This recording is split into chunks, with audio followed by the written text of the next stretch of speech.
o Missão de Renan Santos realiza neste sábado o primeiro congresso do partido. Enquanto o PT promove no domingo a Convenção Nacional da Legenda, onde será confirmada a candidatura à reeleição do presidente Lula. Os partidos estão na reta final desse período de convenções partidárias que acaba na quarta-feira. Vamos à reportagem. Qual é a tese do Partido Missão? O Missão promove neste sábado um congresso para apresentar o Livro Amarelo, um conjunto de escritos e propostas que serve de base para o plano de governo de Renan Santos. Tomasse o poder de quem humilha a gente diariamente. Se Romeu Zema e Ronaldo Caiado buscam se diferenciar de Flávio Bolsonaro ao se apresentarem como a direita raiz ou a direita viável para derrotar o PT, Renan trata o candidato do PL como mais um do Centrão e se coloca como um nome independente. Nascido do MBL, o Missão vai para a sua primeira eleição sem alianças partidárias, nem mesmo nas disputas estaduais. Com a estratégia, Renan busca se tornar, aos 42 anos, o presidente mais jovem desde Fernando Collor de Mello. De todos nós que sofremos ao longo de todo esse tempo.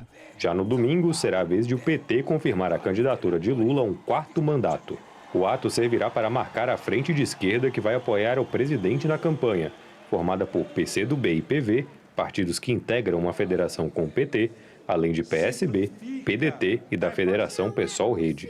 A estratégia é mudar o eixo da Frente pela Democracia, utilizada contra Jair Bolsonaro em 2022, pela defesa da soberania, com críticas a Donald Trump e a outras influências externas. Aos 80 anos, Lula diz que, ganhando ou não, esta será sua última candidatura. Todos nós aqui passamos... No campo econômico, Renan tem como norte uma PEC do deputado Kim Kataguiri, um dos fundadores do Missão, que propõe um ajuste fiscal trilionário até 2031. Depois de passar por ele, nós já passamos. O plano prevê desvincular benefícios do salário mínimo e cortar isenções fiscais, ao mesmo tempo em que propõe a criação de polos industriais semelhantes à Zona Franca de Manaus, na região Nordeste. Já a campanha de Lula ainda alinha a comunicação sobre os rumos da economia. Uma ala do PT, ligada ao ex-ministro Fernando Haddad, defende um aperto fiscal maior para reduzir a relação dívida-PIB e criar condições para uma economia mais sustentável. Enquanto outra, representada pelo coordenador do plano de governo, Sérgio Gabrielli, defende que se dê mais atenção para questões como o peso das emendas sobre o orçamento. Cristiano, se a gente comparar, vamos começar pelo Lula, com todos os adversários que o Lula teve, principalmente nesse século, talvez seja a oposição esteja dando o candidato mais fácil de ser abatido da história política do Lula? Eu acredito, Caio, pode ser até uma derrota, vamos dizer assim, anunciada, sei lá, algumas pessoas estão falando, né? Mas eu acredito que essa eleição, por mais que o presidente Lula esteja liderando as pesquisas, eu acho que vai ser uma das eleições mais difíceis que o PT vai enfrentar. E eu digo isso, Caio, pelo seguinte, o governo também ele enfrenta problemas. Veja que o governo lançou um conjunto de medidas superando aí 200 bilhões de reais. E quando a gente olha as simulações de segundo turno, que eu acho as mais interessantes para a gente ver, porque mostra o que o candidato agrega, mostra no limite o que... Então, o presidente Lula está com um empate técnico em todos os candidatos, com exceção do Renan Santos, que é menos conhecido, né? Mas com o Zema, com o Caiado e com o Flávio, está lá. Então, alguns erros, eventualmente acidentes de percurso, talvez alterem um pouco esse quadro. E a gente viu nessa semana 2 inquéritos contra o filho do presidente. Não envolve diretamente o presidente, mas eu acho que pode criar um abalo. E outro ponto interessante que a gente precisa ser observado é que o índice de rejeição do presidente Lula é muito alto. E o governo está terminando sem uma marca. Então, pode até ser uma eleição onde o presidente talvez se sinta mais confortável, mas eu acho que não é bem isso. A gente tem uma eleição bem apertada, onde o presidente Lula tem um índice de rejeição muito alto. E por mais que ele tenha gastado muito em programas e também em propaganda, vale dizer que foi esse ano o maior gasto da história de propaganda do governo e mesmo assim ele está encontrando algumas dificuldades. Sim. Então eu não compro a ideia também de que é uma eleição tão fácil.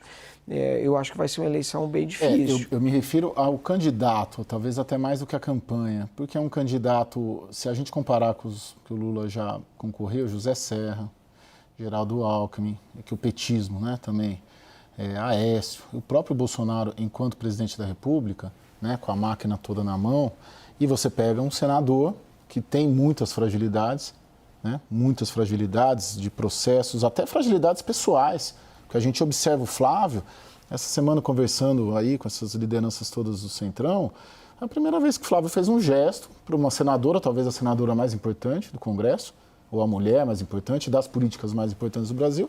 Foi a primeira vez disso até que ele fez um meia-culpa nessa reunião. Ele não se mobiliza, ele não é o pai. Ele não é o pai, porque o pai tem ali toda, né, a aura e tudo mais. E o Flávio, ele tem ele é um filho, ele é um herdeiro, né, político, tem o sobrenome. Agora, o Sérgio, ainda antes da gente entrar no Renan, eu queria te ouvir, uma das questões que tem me chamado a atenção neste ano especificamente é a forma como a esquerda se reorganizou nas redes, que é uma área que você atua profissionalmente muito bem, nos ajuda inclusive com os dados da AP Exata aqui no WW e para a CNN. O que aconteceu, né? Há 10 anos, vamos dizer assim, 15 anos, lá Carlos Bolsonaro, o pessoal todo se estruturou muito bem nas redes sociais. A direita dominava, o bolsonarismo dominou, a esquerda não conseguia respirar nas redes. De lá para cá, o que aconteceu, né? Hoje parece ver a direita não consegue, ou no mínimo empata, em termos de narrativa e de versões e dimensões positivas, negativas nas redes. Qual que é o cenário e o que a esquerda fez para conseguir conquistar isso? Não, Caio, a esquerda primeiro aprendeu, né? Ou seja, 2018 foi uma surpresa para a esquerda, 2022 ela já se estabeleceu melhor, tinha um candidato forte à direita, e neste momento a direita está muito fragmentada, né? Isso facilita, ou seja, se você tem uma fragmentação num campo político, né, com brigas internas dentro desse campo, e você tem um outro lado que fala praticamente sozinho, abarcando aí uma união dentro desse espectro no qual esse candidato se posiciona, é muito mais fácil você ter essa dominância do que se fala nas redes, inclusive se unir, né, unir os militantes contra eventuais questões que são colocadas. E o que eu vejo do Flávio é que, apesar dele abarcar o voto antibolsonarista, o voto antilulista ainda está em dúvida em relação a ele. Há realmente muita reticência se o Flávio seria realmente capaz de vencer o Lula no segundo turno. Uma coisa que me chamou a atenção, Caio, é que no último domingo teve a convenção do PSD, que lançou o Ronaldo Caiado, nós analisamos as redes para entender como é que estava aquilo. E o Caiado, ele criticou o Lula e o Bolsonaro, ou seja, provocou a militância retrucou, e quando nós olhamos os dados, 35% das pessoas que comentaram essa questão estavam favoráveis ao Caiado. Então, mostra que há um centro aí que está muito em dúvida em relação ao Flávio. Estou te lançando aqui, hein, Caio, quase. Há muitas dúvidas em relação ao Flávio e, realmente, esse público que vai decidir a eleição poderá dar uma vitória a um candidato que talvez não esteja ainda no radar, como a gente está vendo. Eu acredito que isso possa acontecer por conta da rejeição grande dos dois principais candidatos e por conta desse contexto de um centro que quer alguém diferenciado. Pode ser que aconteça. A questão vem justamente da possibilidade de organização nas redes. É preciso que candidatos que estejam fora desses polos se organizem um pouco melhor. Eu acho que o Renan já tem uma organização bastante interessante, fez uma pré-campanha de muita visibilidade, chega como uma liderança consolidada na sua convenção e tem feito a diferença com algumas propostas que tem colocado e pautado a população. Então, eu acho que há um caminho para se colocar temas nas redes e as coisas podem ser equilibradas aqui para frente, mas realmente essa fragmentação da direita acaba sendo muito prejudicial para esse campo político. Jussara, o próprio Sérgio e o Cristiano citaram essa questão do governo, do Lulinha, acho que o Cristiano. O governo está vacinado? Está preparado? Foram 2 pedidos de abertura de inquérito pela Polícia Federal por tráfico de influência do Lulinha, aceitos pelo André Mendonça. E, além disso, teve o levantamento do sigilo de todas as informações do Jacques Wagner com o Daniel Vercaro.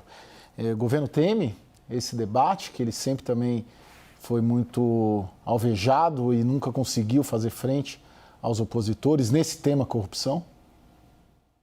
Caio, no governo e no PT há uma divisão sobre o impacto desses dois inquéritos abertos contra o Lulinha, né, o filho do presidente Lula. A grande avaliação deles neste momento que é o seguinte: se não aparecer um vídeo, um áudio, uma prova contundente, o dano pode ser bem pequeno. A questão é se essa investigação trouxer um fato novo que não está no radar deles neste momento.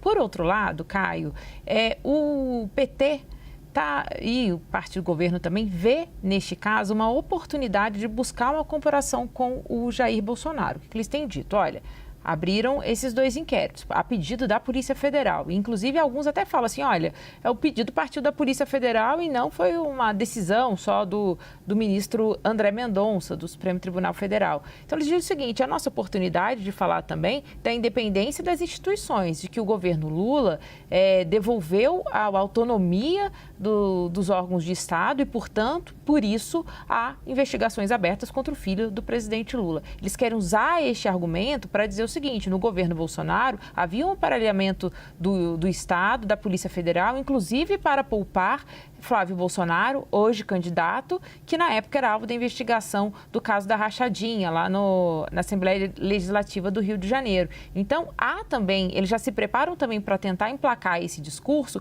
para poder ir para os debates, dizendo o seguinte: há uma autonomia, independência das instituições e por isso que há esses dois inquéritos contra Lulinha. De modo geral, obviamente, eles vão organizar o seguinte: olha, ninguém tem que ser diferente, estar acima da lei, mas também não pode estar abaixo da lei por ser filho do presidente. Então, eles vão reclamar muito disso, mas o discurso do presidente, inclusive ele antecipou isso ontem num podcast, numa entrevista que ele deu, dizendo o seguinte: olha, se ele tiver algo para pagar, ele que pague, mas ou que faça a sua defesa e prove sua inocência. Então, é basicamente assim que o governo e o PT têm se preparado para reagir a essas situações. Caio. Cristiano, olhando um pouco o Renan Santos, me parece ser, pelo menos até agora, a grande novidade, né? A forma de fazer campanha. Eu não estou nem entrando no mérito se boa ou ruim, mas de diferente, pelo menos para a gente, essa campanha. Você acha que ele tem alguma chance de incomodar ou de causar algo? Caio, o que está surpreendendo no Renan, né, é o fato de a gente ver, imagina, o governador de Minas Gerais, né, o segundo maior colégio eleitoral do país, e ele está ali atrás até do Renan, o Caiado também, que já concorreu à presidência da República lá em 89, senador, governador e tudo mais, e está empatado tecnicamente ali com o Renan. Então, o que surpreende é isso, né? Agora, Caio, no começo aqui você falou da questão das emendas parlamentares e tal. E isso é um fator que pesa muito ainda para a estrutura. Então, eu acredito que o Renan pode eventualmente surpreender em termos de votos, pode ajudar o partido, a eleger uma quantidade mínima ali de deputados para fazer algum barulho no Congresso, é exemplo do que aconteceu com o Novo. Mas eu comparo um pouco essa trajetória do Renan, ou essa história do Renan, justamente com o Novo, né? Você vê, um partido pequeno e tal, que já está concorrendo a alguma coisa, mas não emplaca. Hoje, a divisão ela é muito clara, que todos os problemas que o Flávio teve, enfrentou e tudo mais, está lá, muito consolidado e ele tem um piso muito alto. É difícil que uma candidatura dessa, seja do Renan ou qualquer outro nesse campo, que supere esses candidatos, a não ser que algo de muito grave apareça envolvendo o Flávio, que aí pode fazer com que ele desidrate de uma forma muito abrupta, o que não é o caso, quer dizer, parece que não vai ter essa situação. Então, eu não acredito que a gente vá ter uma novidade, uma grande surpresa, né? E mesmo o Renan indo bem nas mídias sociais, mas o Flávio também ainda já herda uma estrutura de mídia social muito forte que também o projeta e também mantém ele ali numa posição de destaque em relação aos outros candidatos. Ô Sérgio, como o Renan performa nas redes em relação ao bolsonarismo? O Renan performa muito bem, ele tem uma presença bastante forte nas redes, desde o início da pré-campanha, ele abarca aí cerca de 10% das menções aos presidenciáveis, eventualmente cresce mais quando critica o Flávio, principalmente. Tem uma campanha bastante engajada, representa o antissistema, né, o público antissistema, que é um público ainda presente, não tão presente quanto foi em eleições anteriores, mas que tem características importantes que o Renan acaba por assumir, traz esse eleitor. Tem propostas que são propostas um pouco mais duras, mais firmes, né, que acabam também trazendo uma ideia de mudança, principalmente para o público jovem, que é um público que segue bastante o Renan, e tem também uma estrutura de rede, Caio, que já estava estruturada a partir do MBL, né? Então ele se aproveitou muito bem, como eu falei, dessa pré-campanha, se tornou já conhecido perante um público importante que dá a ele uma pontuação relevante já, né, nessa pré-campanha, pode crescer, se tornando um pouco mais conhecido, mas eu acho que acaba sendo um candidato mais de nicho, porque justamente se foca numa tendência antissistema que nós já vivenciamos no Brasil, que eu acho que não é o momento agora. Eu acho que a gente está voltando para um momento mais de pragmatismo, de diplomacia política, as pessoas querem resultados, não querem mais o embate que nós tivemos no passado, está muito claro, pela postura até do Flávio, do Lula, que são neste momento os que estão liderando as pesquisas, né, mostram aí uma tentativa de conciliação, de acordo, né, então acho que o sentimento dos políticos é que há essa vontade. O Renan não está dentro desse espectro, mas vai fazer uma eleição certamente bastante visível, como tem feito, e vai atrair um público que está ainda interessado nessa luta aí contra o sistema.